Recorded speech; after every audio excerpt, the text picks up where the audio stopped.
Hi everyone, welcome to this webinar. Today we will be discussing about enterprises and their priorities with respect to technology spend, especially application services. The title of webinar is How to Achieve More from Less, Maximizing Value from Applications. Quick intro, why we are doing this right now. So there has been a significant shift in the way businesses operate. Applications and overall technology is getting more and more critical to the businesses. COVID accelerated the pace of digital transformation, which also increased the technology spend significantly, but at the same time, also added a lot of complexity and redundancy. With tough macroeconomic situation kicking in, there are significant initiatives in terms of scrutinizing the technology spend. And that's what we are trying to discuss over here. Before we get into the details, let me quickly introduce myself and couple of my amazing colleagues who have joined me in this webinar. I'm Ankit Gupta, Practice Director with IT Services. I lead the Application Services Charter, which really encompasses the entire value chain of application services, right from application development, quality assurance, application management and transformation, and even the technology enabling themes such as low code, no code, design prototyping tools, and so on and so forth. Happy to be on call and look forward to share a lot more insights during the course of the discussion. Madhurima? Thanks, Ankit. Hi, everyone. This is Madhurima. I'm a senior analyst here at Everest Group, and I track the application services space. I specifically focus on some of the application value chain areas that Ankit talked about, such as application modernization or transformation and application maintenance, along with niche areas such as agile consulting and sustainable application development. I'm really excited to be here today and share some of our insights with you. During the course of the webinar, you will hear us talking about themes that revolve around the current macroeconomic trends, how enterprises are reacting to this. We'll also talk about how enterprise expectations are changing in the context of value expectations from their technology tools and service investments, and how service providers, along with the enterprise IT organizations, should respond to this. Lastly, we'll talk about some of the current and next-gen technology themes that enterprises need to focus on to drive success in this market. So we'll cover themes like low-code, application development, observability, and even generative AI. Looking forward to having a great session today. And now I'd like to call my colleague Manu so that he can introduce himself. Thanks, Madhurima. Hi, everyone. I wish you a very pleasant morning, afternoon, evening to all of you who have joined us today. My name is Manu. I'm a senior analyst with the IT services practice at Everest Group, specifically tagged to the application services domain. As part of my research coverage, my focus is mainly aligned to the application development side of things, where we focus on the entire spectrum, starting from requirement gathering to design and prototyping, all the way to coding and deploying the applications. We also focus on next generation development teams, including low-code application development and AI-assisted application development. Now, Madhurima has laid out a very detailed context of the topics that we will be discussing today. But in terms of the structure in which we'll be presenting, let me just give a brief overview. Today, we will be discussing how business priorities have changed in recent years due to the broader macroeconomic factors at play. We'll also be discussing how technology and the role of technology in business have evolved in accordance with these changing business priorities. And finally, we'll also discuss the changing expectation from applications in this evolved technology landscape. So that's what we have in store for you today. During the course of the conversation, we'll be discussing what application leaders at enterprises should keep in mind today and how they should prepare for tomorrow. So do stay tuned with us for the rest of the discussion. And with that, let's move on.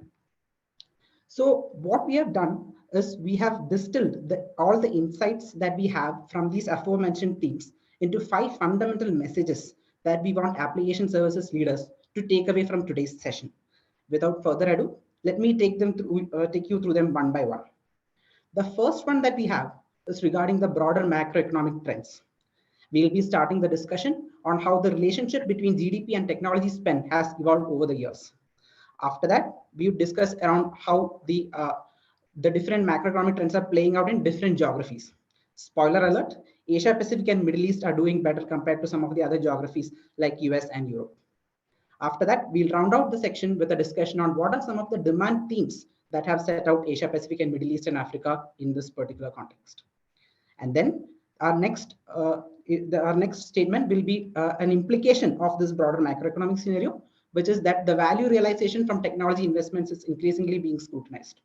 You would be examining how there has been a proliferation of technology investment in recent years, how enterprise expectation from technology providers and service providers have changed in light of this, and finally, how technology providers and service providers are reacting to this change in expectation from enterprises. Ankit, can you take us through some of the other insights that we have for today? Sure, Manu. Thanks. So we will also be discussing about the entire narrative around how the cost pressure at an organization level is dictating the nature of enterprise technology spend. There are certain avenues which need to continue with respect to business as usual, and that will continue. But how that is getting impacted and getting transformed by the overall imperative that the enterprises want to drive from cost vantage point, that is what we will be discussing. How then it is getting translated into the overall impact and the kind of investments, right? The productivity, which is becoming one of the key talking points across all sizes of enterprises. We started seeing this with respect to the big techs likes of Microsoft, Amazon, talking about how they want to ensure that the productivity of their individuals are really on top of their game, and they are driving what they need to and should be from a business imperative perspective. How that is getting distilled, and what are the tools and technologies that you have in your kind of ambit to enhance and improve your productivity and even productivity of the organization as a whole.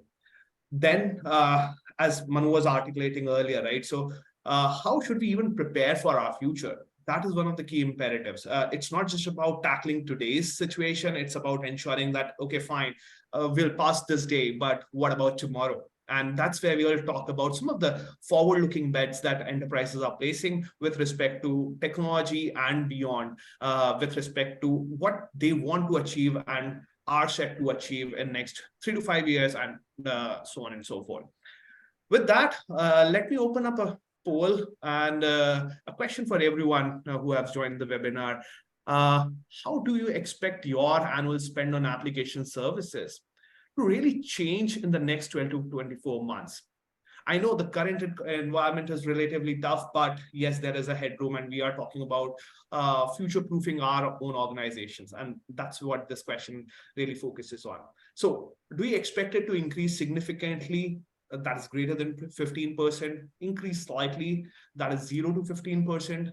You see no impact. You will operate as business as usual. The spend will decrease slightly, that is 0 to 15% again, and decrease significantly, which is greater than 15%. We'd love to know and hear your views on how the expectation is and how do you see this evolving over the next couple of years.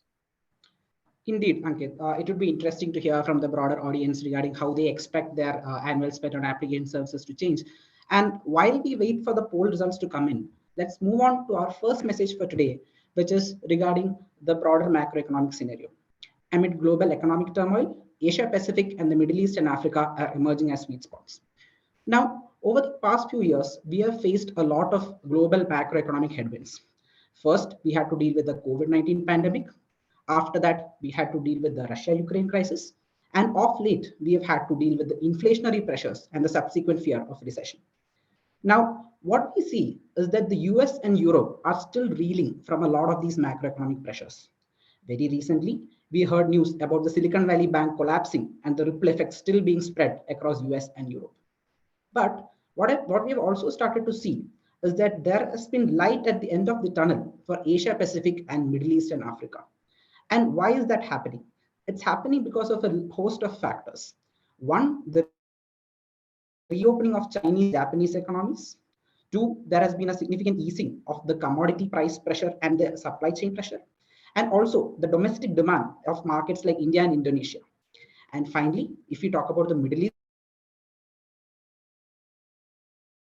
the increased demand for energy has played well into their hands. Before we delve deeper into the IT services market in Asia Pacific region, let me just quickly take a step back and examine the relationship between GDP and technology spend that we've observed over the past several years. Now, if you take a look at this slide, what we immediately notice is that over the years, there has been a significant correlation between GDP and spend on technology. And this has been very evident when it comes to past economic crises that we have faced. Case in point being the 2008 financial crisis, when there was a significant decline in GDP for major economies across the board. And this was immediately followed by a subsequent decline in technology spend as well. However, of late, we see that this correlation is diverging. We see in recent quarters that even though GDP growth has declined, the spend on technology services has continued to increase. Now, this is interesting. Why is this happening? There are several factors, but the most important factor is the changing nature and the changing of technology. While in the past, technology was more of a discretionary aspect of business spend, currently technology is a very crucial aspect of business spend to improve efficiency, reduce cost, and enable business transformation. And that is why we see this divergence between GDP and spend on technology. If we move back to the IT services trend in APAC and other regions, what you see on the screen is an overall look at the year-on-year growth of service providers, including Accenture, TCS, Cognizant, and a handful of others. And this, by the way, is intended as a proxy for the overall IT services market. And if you see the evolution of the IT services market, you can see that APMEA has fared well compared to Europe and North America. But another interesting aspect is that Europe, and led by UK, has shown much more resilience than anyone might have expected relative to their macroeconomic situation. Why has this happened?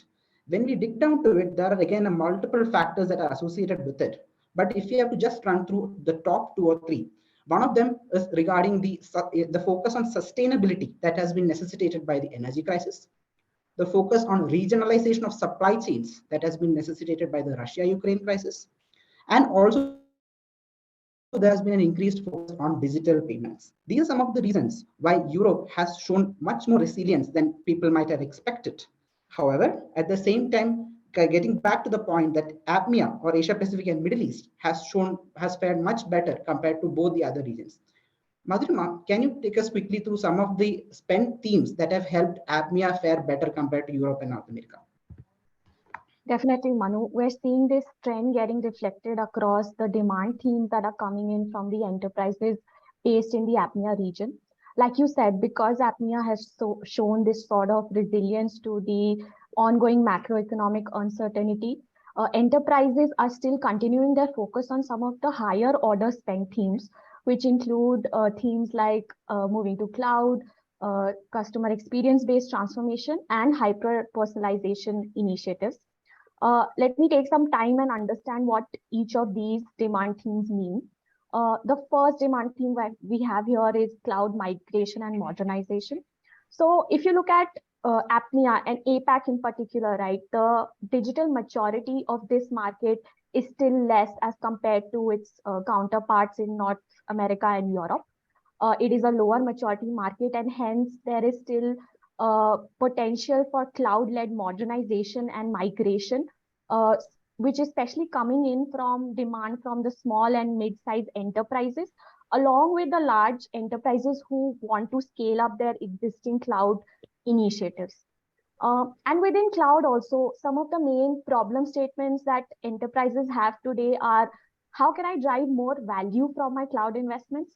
So as enterprises start their cloud journeys or are in the middle of implementing cloud, they expect to achieve a certain level of benefits, which could be in terms of cost or innovation or improved business agility among some of the others. So how do they maximize the value in terms of these benefits from cloud? And again, we will talk about this value and what that value realization means for them later on in the subsequent sections. But this is a point that I wanted to highlight here as well because it holds equal relevance. The second demand theme that we are seeing in the APMEA region, and especially coming in from the ANZ, the Australia and New Zealand-based enterprises, is digital transformation, which is front-end focused. So to keep up with the rising competition and evolving customer expectations, enterprises want to transform the experience delivery for their end customers, and they are relying on digital levers to ensure this superior experience design. We've seen recently an increase in adoption of some of the concepts like human-centric design and design-led development, which is which through which enterprises are investing in more design and prototyping tools. Again, this is something we'll deep dive on in the later part of this webinar. Let me quickly move on to the third demand theme that we are witnessing in the APMEA region, which is hyper-personalization. So given the rise of the number of digital channels that customers use and digital touch points that customers use to interact with the services and products offered by businesses, enterprises are looking to deliver highly targeted and relevant offerings to their customers, and hence are taking a proactive approach to real-time intelligent activity tracking, which means they are embedding personalization for all sort of stakeholders across all digital channels. These stakeholders can range from partners to internal employees to customers to end consumers. And this demand theme we are witnessing is very prevalent in the retail and BFSI sectors in the APMEA region. Talking about some of the other industries and industry-specific use cases across these three demand themes, the first one is embedded finance. So the banking, financial services, and insurance sector, BFSI as we like to call it, is one of the most mature industries in the APMEA region. And then one use case that is witnessing significant traction within this is embedded finance. Industry 4.0 is also a popular use case driving the adoption of these three themes, and Japan has been at the forefront of this Industry 4.0 revolution because of the dominance of manufacturing and automotive industries and enterprises within its economy. And also it is receiving ample support from the government to implement this. We're also witnessing a lot of integrated deals with multi-tower scopes that are getting signed in Japan to implement some of these demand themes. Lastly, I'll talk about the telecom industry, which is growing rapidly, led by the adoption of 5G, especially in countries like India, where the demand for 5G ready architecture is driving growth in this segment. So this was on the use cases. We'll also talk about some of the recent deals that are being signed in the APMEA region and just see if they are in line with the higher order spend themes that we talked about, right? So we have a couple of examples here of the recently signed deals from enterprises in the APMEA region. So the first one is Vietnam's Techcom Bank, which signed just last year signed a multi-million-dollar, a multi-year partnership with a large tech vendor to launch one of the first end-to-end customer experience technology platforms in Vietnam. Another example is from Telstra, which is the Australian telecom giant, right? It announced a 5-year strategic partnership with a leading hyperscaler in the market to achieve its objective of having almost 90% of its application on public cloud by 2025. Another example is in the travel and transport industry of Singapore's Changi Airport, which has renewed its agreement with a leading global IT service provider, under which it has decided to develop and launch new digital products through innovative technologies such as edge computing, machine learning, etc., to seamlessly engage travelers across different touch points and improve the traveler experience. And lastly, a large bank based out of Saudi Arabia has partnered with a cloud-native core banking technology firm to power their vision of becoming a next-generation digital bank. So this was all that is happening in the APMEA region, but now let's just take a step back and look at the larger picture of the overall technology market and how enterprise expectations are pivoting to the newer horizons of value realization. Manu, why don't you tell us more about what are we hearing from enterprises around value and why is this happening? Sure. Thanks, Madhurima.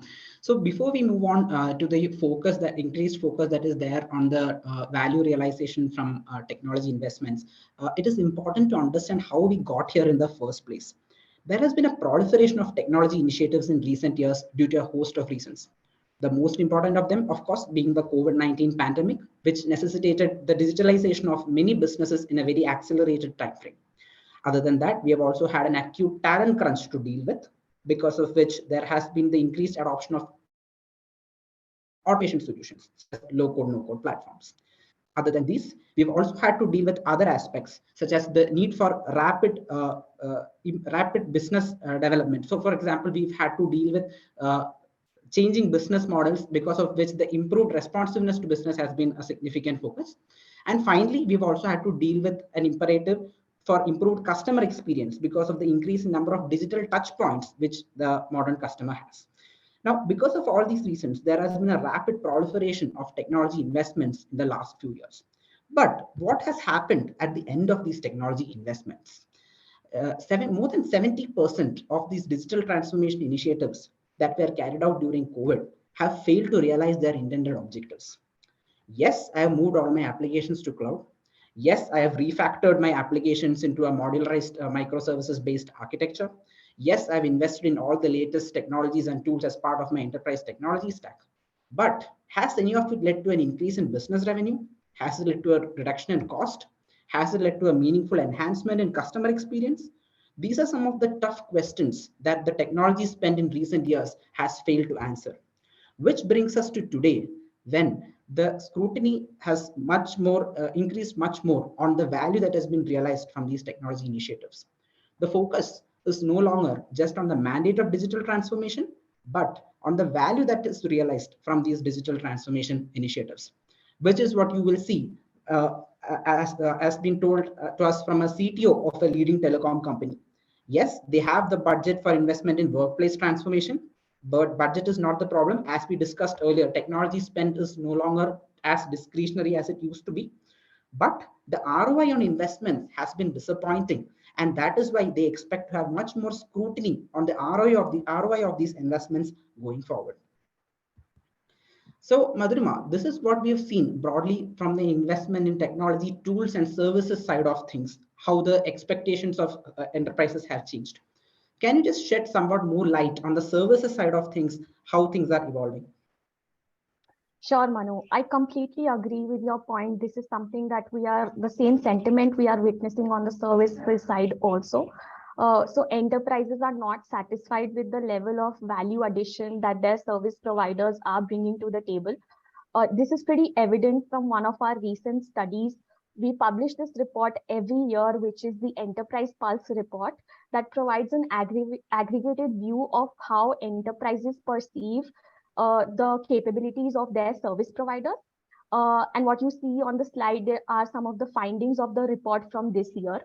So if you look at some of the parameters here, right, and their ratings that enterprises have given on a scale of 1 to 10, we can safely say that enterprises are in general satisfied with the level of client management, technical expertise, and domain expertise that their service providers provide to them as part of the ongoing engagements.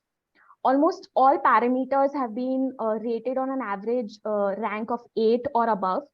But what stands out here as a red flag is the value add and the innovation parameter, which has received an average rating of 7.9, significantly lower than the other parameters. Now, these are aggregated results from more than 300 market participants that we have interacted with over the course of the last year across different IT services, peaks, and researches. But one theme that is resonating across all of them is that service providers fall short when it comes to delivering value. We even looked at this through a geo-specific lens, which is, and the results are here on this slide. What we saw is that any APAC-based enterprise is least satisfied with their service providers' value realization efforts as compared to enterprises in the North America and Europe region. So within APAC, there were just 58% of the enterprises that we captured responses from, a total of 36. They gave their service providers a satisfactory rating, which is a rating of 8 or above. And when you put this against the numbers that we are seeing in North America and Europe, which are 69 and 66% respectively, we see a huge gap in the value delivery and the realization that enterprises are expecting from their service providers within the APAC region. Also, on the right side here, you'll see some snippets of the feedback that we have been hearing from these enterprises in the APAC region for their service providers that we've captured during our conversations, buyer reference calls, etc., that we do as part of our various assessments. And the main sentiment that revolves around that we've captured from these feedbacks is that their service providers are not proactive, and they lack an innovation led approach in their service delivery. So with this background, I'd like to call upon Ankit. What do you think? What can service providers or even the enterprise IT organization actually do to improve these value realization from their technology investments? Sure, Madhurima. So we were discussing, and Manu was talking about a couple of things, right, from the technology side of the house of how enterprise IT organizations are reacting, and then you talked about the service providers, how they are, how the enterprises really have a delta which service providers need to make up to from a value add and innovation perspective. But if we just take a stock of things holistically and we sort of break it down, what value really means. So the value of definition becomes critical, and it is certainly different for each of the organizations. And that's what people and enterprises need to be reflecting on, and how enterprise should define value is something that they need to focus on. As I said, it needs to be very independent to the enterprise rather than it becoming an industry or a geography or any such cut kind of a definition, if you will, because they are chasing their own imperatives, business imperatives, and they want to ensure that their business goals are met with the technology and the processes that they have orchestrated, and of course the people. So the value definition part becomes critical, and then it gets translated into value measurement. Once you have a set definition, how do you ensure that there are clear metrics in place to ensure that there's clear governance? How are you monitoring? There are systems in place which ensure that, okay, I do have this definition in place. There are systems that are operating to align, or rather aligned to the value that I want to drive. Are they delivering it continuously? So that measurement needs to happen, and that those metrics need to be set. And that's where probably the partnership of enterprises and service providers need to improve and enhance as well, because we see here and hear both sides of stories, right? Where enterprises are saying that they are not satisfied with the value and the innovation that service providers are bringing to the table, and service providers, on the other hand, have kind of if I may say, they are a little apprehensive about things when it comes to an enterprise context, because they don't see those metrics set out in place. They get limited control, but are sort of authorized to have more of a value kind of a conversation across the application and the software tech state, which is a little difficult argument to fathom and complete from a contractual perspective. So that's where the value measurement really kicks in. And then finally, the value enablement part. And that's where we are hearing a lot of enterprises trying to mature themselves and move towards the objectives and key results, OKRs kind of a model, which the product-centric companies, someone like a Microsoft, Facebook, and others have opted for and have worked for them. Yes, that's the right transition, because we are talking about a product-led operating model, platform-led operating model, and a lot of these business KPIs rather are getting focused on the output that the application and the software can really and potentially generate. So that's where OKRs fit in well. However, the only caveat that we would like enterprises to keep in mind is the OKRs should not be taken as is and adopted in their context, because the context really matters. And that's where you need to make some tweaks which help you sort of embed OKRs in your own organization and ensure the processes which are beyond the tech get interlaced with them, and then the tech does not overburden with the assumption that yes, they will be generating value or the applications will be generating value. So that's the most important point to be taken into consideration. Of course, all of this can be broken down in various shapes and forms, and now enterprises are trying to do that with their modernization journey.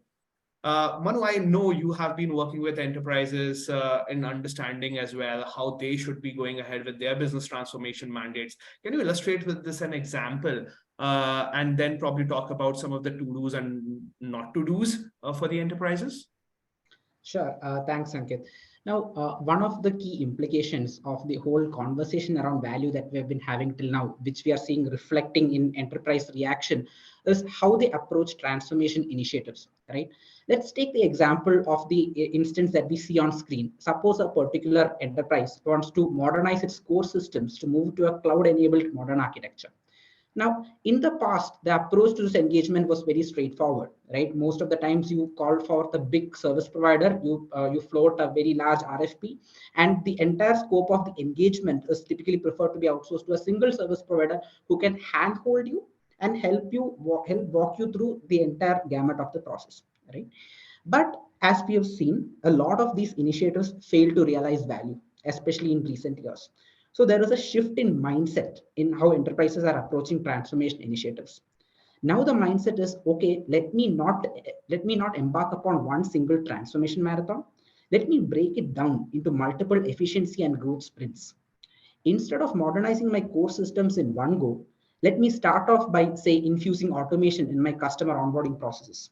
After that, let me stop, take a pause, evaluate the value that this particular investment generated. Let me find out if I'm happy with it. And then let me move on to the next one, where I redesign my UX layer for customer success teams. Again, stop, pause, evaluate, move on to the next step, right?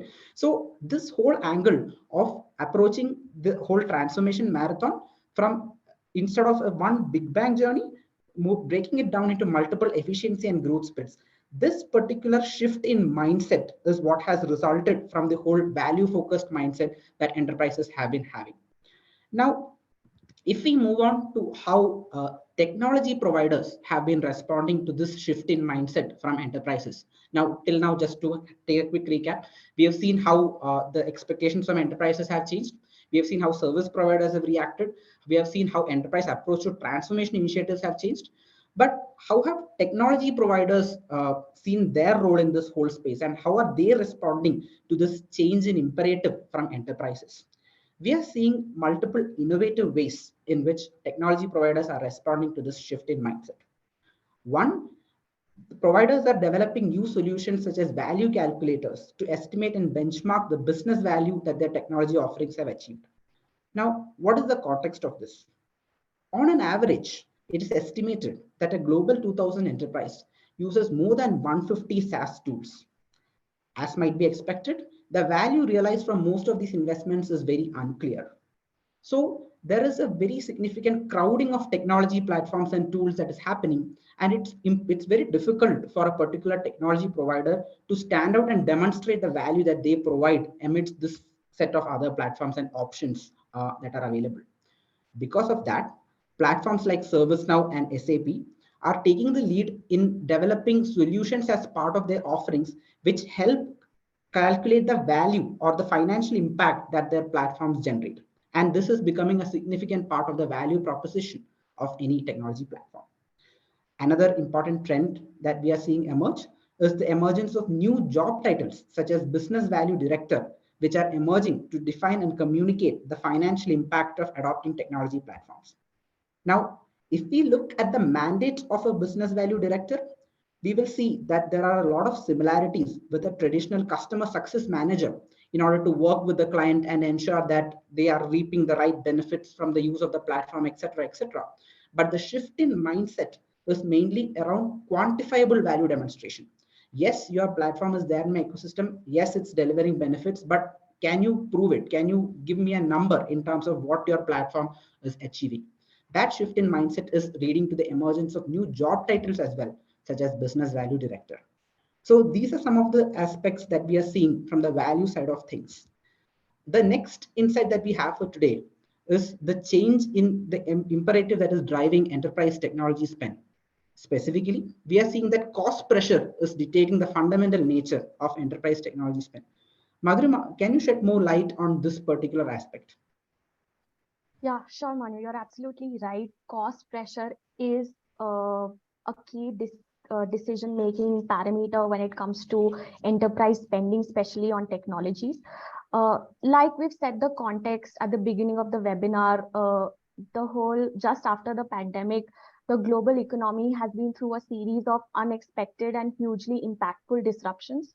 Just the past year alone, we witnessed a surge in inflation, increased risk of recession, the biggest land war in Europe since the 1940s, massive disruptions of supply chains, and a serious shortage of labor.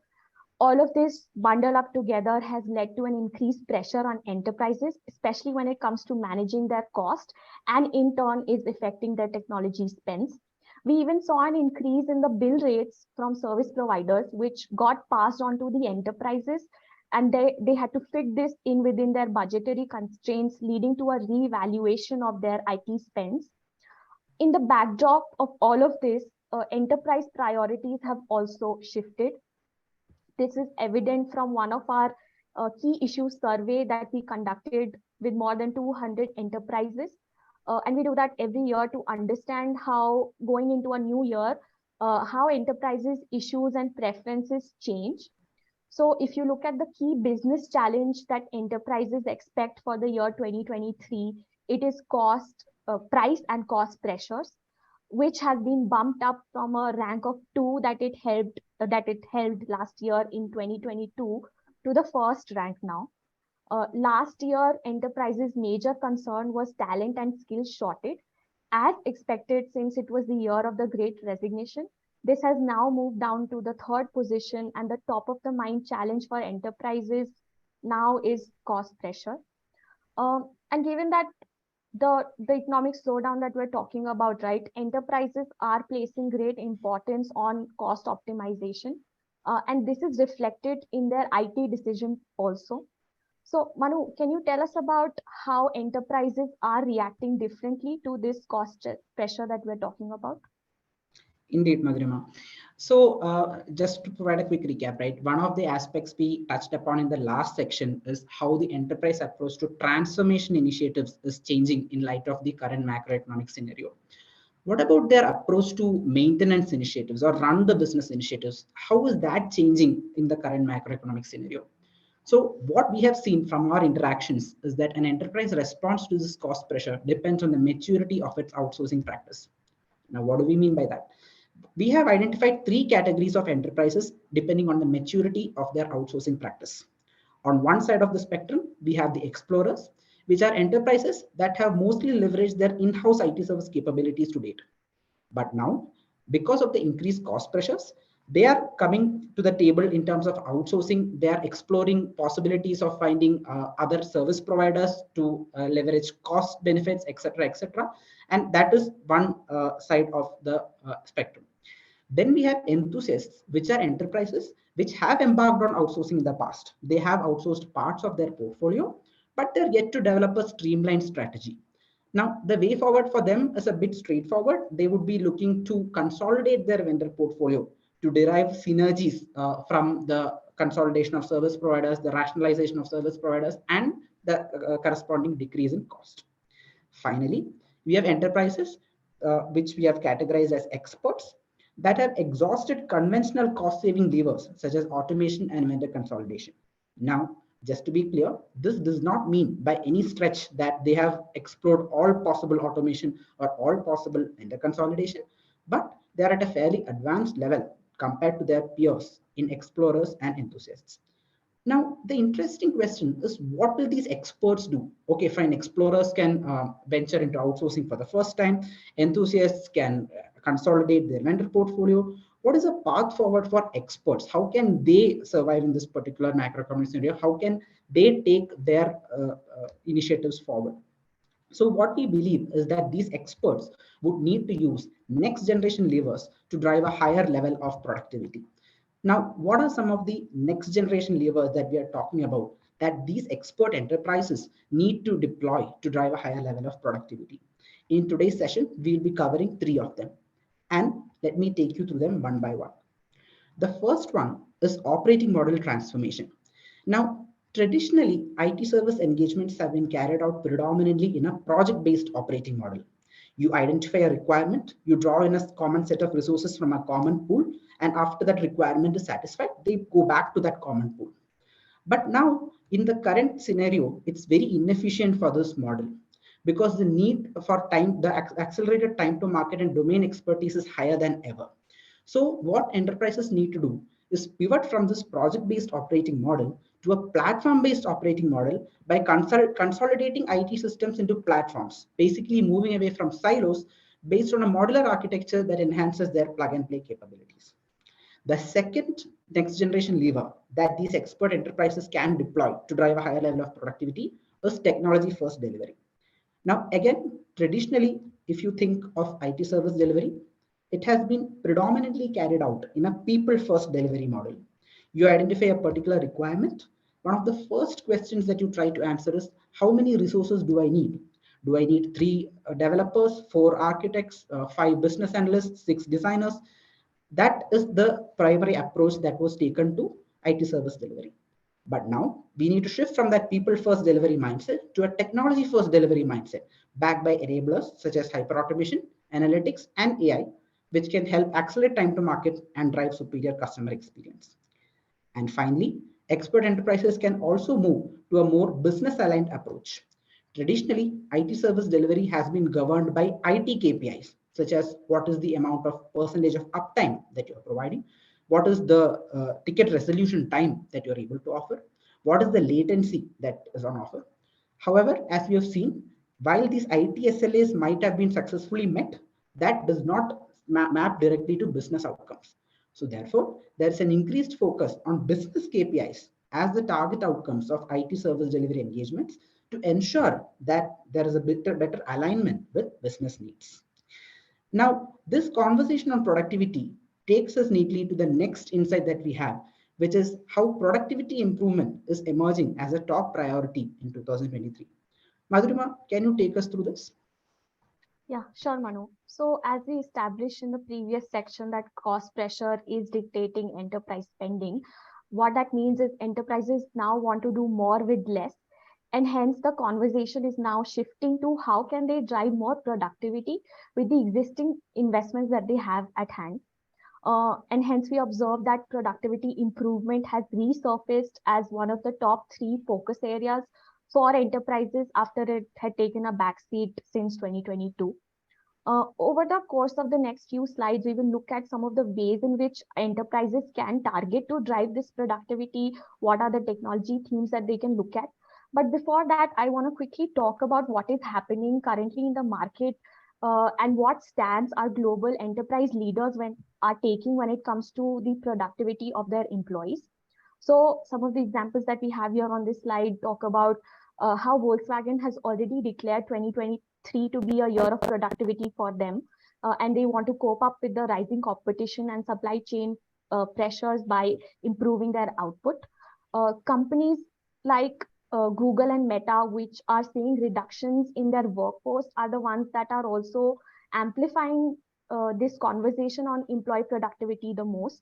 So Google has asked its employees to increase their focus, and Meta, which is in the midst of a resizing and restructuring initiative, has asked their employees to put in more than 200% of the effort, if that is even possible.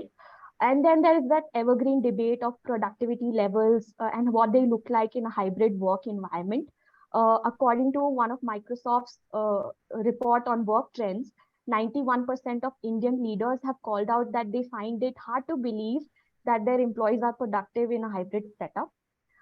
As it is evident that many organizations have already established these productivity mandates for their employees, what do you think, Ankit? How can these be achieved? What kind of levers can they explore to meet the productivity mandates? Sure, Madhurima, thanks. So, when you think about productivity, it is not a silo that can really make the impact. And that's where we talk about these 6 levers, which really impact or have significant impact when we think about productivity. The overall organization and culture that you're operating in, the talent and skills that you possess, technology, this is the lever that we'll try and deep dive on a little with understanding, okay, what are the technology elements that can be very important to pursue when you think about improving productivity at different levels. Processes certainly is an integral part to the entire organization process, business process, and so on and so forth. And that's where the process redesigning aspect needs to be looked at very effectively and clearly. The location, we talked about the hybrid and so on and so forth. Now we are talking about distributed teams, but even the onshore and offshore, how they are located, how much in proportion, which roles, those are the things that we need to take care of. And the reusability, which is becoming one of the most important and critical elements when you think about productivity. And the reason reusability is becoming critical, a lot of enterprise context is stored in the initiatives that they might have already done or they are doing in certain shape and form. And for all of that to get registered and have a pan organization view, you need to apply a little bit of technology layer and then AI and so on and so forth, which can help you get to the answer really quick. So that's the whole set of levers that you need to really think about. Now, focusing on technology, and if we sort of get into the specifics, where and what we need to think about. So not necessarily these are in like an order of 1, 2, or 3. These are the 3 different ways in which and the tools at your disposal, which are getting used in current context to ensure that, yes, there are these specific issues that certain technology elements can solve for. So let me start with observability. When we think about observability, initially in our conversation, we talked about how the overall complexity of applications have really increased. And that's where you need to have more of a tech orchestrated platform, which gives you the insights of the running part of the application rather than different individuals continuously monitoring, which was typically the L1, L2 job in the times that we had. The low-code application development, if we move to that bucket. Now, we did talk about how the overall modus operandi is changing in application modernization, transformation, and then the run services, which Manu was talking about in the previous sections. How is it impacting on the application development side? Yes, there are conversations around AI-assisted development. Yes, there are conversations and probably a lot more adoption on the low-code, no-code application development side. So we'll try and see how this is shaping up. And then last but not the least, and that's where the roles part, which you keep onshore, offshore, and how you need to adopt to a change in the hybrid context becomes really important. So design was one of the most closely kept secrets, and most of the roles were onshore, which is now transitioned to a hybrid location. And how you orchestrate things better is led by tools such as Figma, Adobe Sketchy, and so on and so forth. Figma acquired by Adobe, of course, recently. So there are these plethora of tools which are enabling that transition from design to the development. We'll talk about this crisply in the next few slides. Madhurima, I know the observability space is one of the things that you have been tracking and talking about. Why don't you show what do we have here? Yeah, sure, Ankit. Like you mentioned that with enterprises' IT estates becoming more complex, and this is mainly due to the presence of multiple point solutions that they have adopted, and as they're moving towards multi-cloud and hybrid cloud architectures, the basic available application monitoring tools and the data logging tools just simply cannot keep up with the operational demands of these complex and dynamic estates. That is where the need for observability arises. So these tools and platforms can help an enterprise identify why or how an issue occurs, along with understanding what that issue is. They can even help enterprises adopt or move towards a more of a self-healing infrastructure, under which the tool stack in play can automatically perform a root cause analysis and do debugging of any sort of malfunction that happens or has the potential to happen.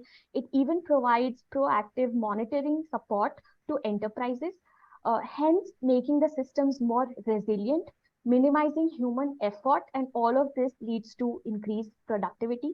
What we're seeing in the market right now is many enterprises have already started to realize the benefits from adopting these observability solutions. As per one of our recent studies that we did with 100 plus industry leaders, 71% of the respondents said that they are able to achieve the desired insights through observability and have been able to reduce their bug detection and resolution times. Most of these tools fall under the three categories that you see here at the bottom. They're pretty self-explanatory because, and they are categorized basis the kind of KPIs that they track. So a business observability tool will track business-related KPIs such as cost, time to market, etc., and also cater to the business teams and provide them insights. Your application and infrastructure observability tools are your basic application health monitoring tools that cater to the development and maintenance teams. And lastly, the data observability tools track KPIs related to data qualities, such as consistency of the data and the availability of the data.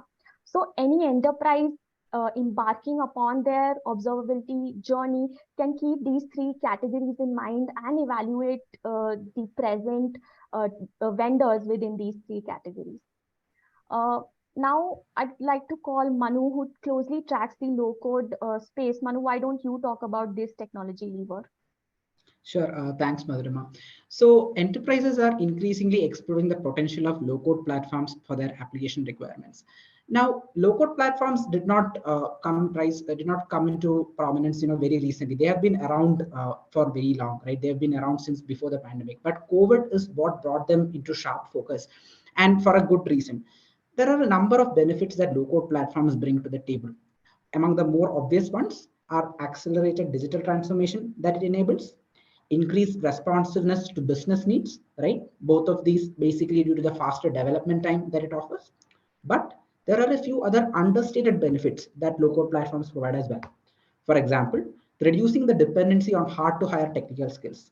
Last year, as we already saw in the key issues survey, there was a significant talent crunch that enterprises faced, and low-code platforms faced as a solution to this particular problem. Other than that, there are other benefits as well that low-code platforms bring to the table, such as escaping from legacy debt and protecting against technology churn. Now, while if your entire application development is based on a COBOL or something like that, while you will need to refactor that all the time, if your application development is based on a low-code platform, the platform will take care of the underlying technology and you don't have to worry about protecting against technology churn. Now, these are some of the benefits that low-code platforms provide. And because of these benefits, we see that there has been a rapid rise in the adoption of low-code platforms over the past few years.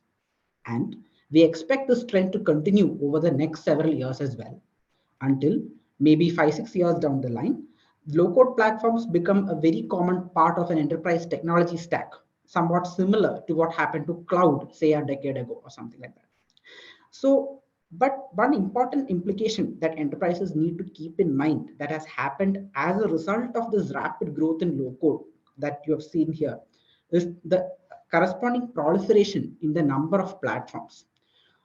Other than the pure play low-code platforms such as Genexus, Mendix, and OutSystems, which enhance developer productivity, hyperscalers have also ventured into this space with their own offerings, such as Amazon Honeycode, Microsoft Power Apps, Google AppSheet, etc.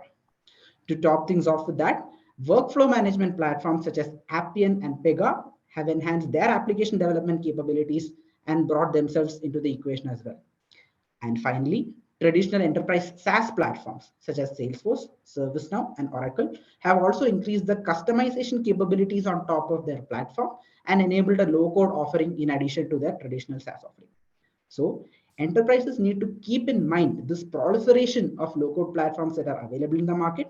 They need to go through this plethora of options, and they need to take a very careful decision on what are the platforms that would be best suited for their requirements. Which brings us to the second poll that we have for today. What percentage of your application development initiatives are currently being carried out through low-code platforms? Are you still in the early stages of exploration, where you are just trying and testing multiple platforms, you're testing out the use case fit, which platform suits for you, the investment in it, etc., etc., and accordingly your percentage of adoption is less than 20%? Or are you in an intermediate stage where your adoption is between 20 to 29% or 30 to 39%, which would be the case if you have started adopting low code, but then traditional or custom application development is your primary go-to, and you have just started complementing some of those traditional application development initiatives with low-code application development? Or are you among one of the more advanced enterprises where the percentage of application development initiatives through low-code platforms has already reached 40 to 49%, or even north of 50%, where your primary lens towards application development is currently being redirected from a low-code approach? Thanks, Manu. Meanwhile, we get the responses, considering we are already nearing the top of the time. Let's quickly talk about the design and prototyping tools, which is the third element of productivity. I'll just focus on the key enterprises ask over here, wherein we are talking about the standardization of design practices, scalability, and collaboration, which are the key enablers and the pain points that enterprises are trying to solve. And that's where we are seeing emergence of a lot of these design and prototyping tools with specific capabilities, be it in terms of brainstorming, prototyping, developer handoffs, and design systems being part of. Adobe and the likes are trying to get into the full stack, and that's where we'll see a lot of more investments going forward, as the entire focus will be on user experience and design. Moving on, I think this was the last slide when we think about productivity, last page. And now, if we think about future-proofing about enterprises, what are the few forward-looking bets that the enterprises are making to ensure they are future-ready and even leapfrog competitors in certain sense? Let's discuss that. So the two broad themes that we have on the table today is sustainability and generative AI. So if we move to the next page, that's where we are checking in terms of what sustainability really means and what generative AI is. Sustainability has already got a lot of traction with some of the funding getting into those kind of initiatives, where we are not talking just about the environment, it's the complete ecosystem with business sustainability, environment sustainability, and people sustainability as a whole that we want to think and talk about as when we think about sustainability program. The generative AI thing, and that's where a lot of fuzz around and buzz around chat GPT and related competitors is getting on. People are still trying to identify which are the use cases that they should be focusing on, and that's a long journey and curve to make. But you should place your bet so that you don't lose out on any meaningful advancements that you can make.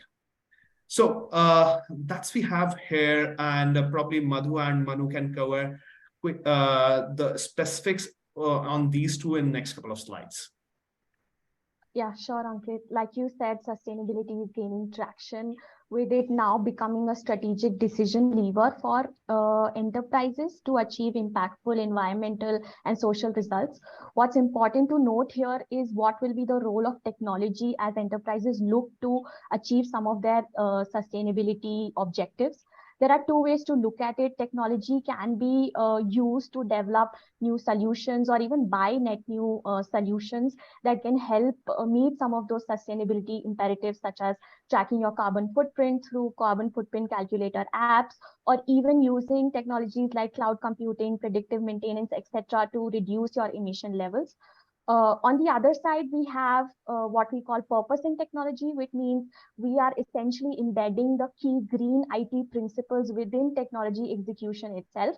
So this entails things like using green coding standards to build what we want to call sustainable applications and sustainable softwares. Also look at using applications in a way that optimize their energy usage without affecting its performance. So we have come up with something called eco mode in solutions.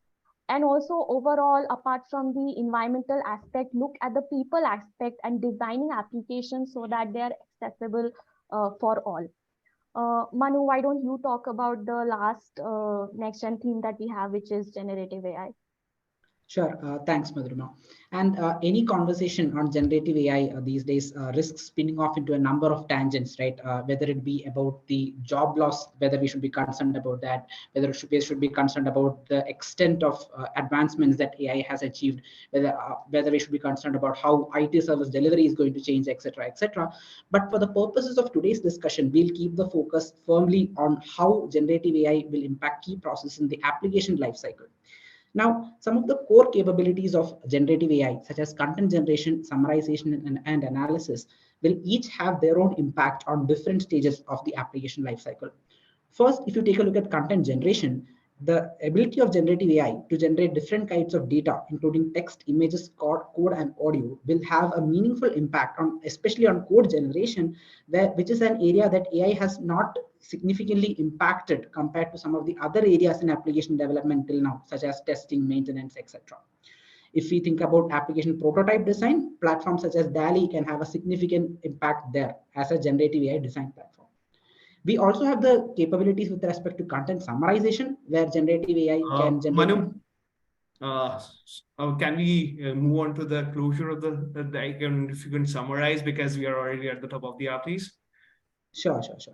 So basically, the gist of it all is to say generative AI has a lot of powerful capabilities which can revolutionize application services, and application leaders need to keep in mind and keep a close watch on the trends that are emerging in this space to make sure that they are not left behind when this whole economic downturn scenario changes and we are at the other end of this.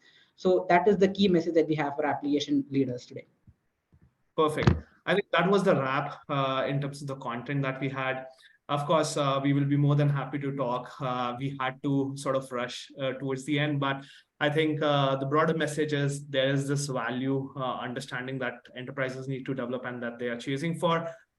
In case if you are interested, we can have follow-up 30-minute conversation across the different topics that are highlighted here. Value of software applications, productivity, low code, observability, and design and prototyping tools. You can choose one and we'll be more than happy to have a detailed conversation. The coordinates of the folks that are on call here are mentioned over here. You can reach out to Manu, Madhu, or me. And beyond that, if there are anything specific and the continuous evolution that we are witnessing in the IT services space and application services in particular, you can follow us on the blog. We have a lot of net new thinking coming up almost on a regular basis. And finally, there are certain reports that we would like you to leave you with, which presents details across different segments that we have discussed and certain segments which we couldn't as well. So that was a wrap in terms of the details that we want to leave you with as well. Thank you everyone for joining the webinar. Looking forward to the conversations ahead. Thank you. Thank you, everyone. Thanks, everyone.